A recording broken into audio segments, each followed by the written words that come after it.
Mapagpalang araw po mga kalingkod. Ngayon po ay tatalakayin po natin ang sinasabi po sa kasulatan na ano-ano ba ang mga bunga ng Espiritu Santo. Mga kalingkod, ito pong sinasabi ng Biblia about sa bunga ng Espiritu Santo. Makikita po natin siya sa Galatia 5:22 to 23. Ito pong sinasabi.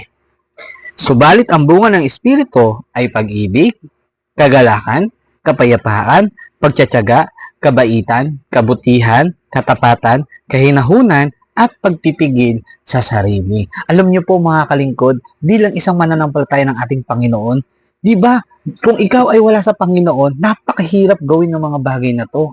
Di ba?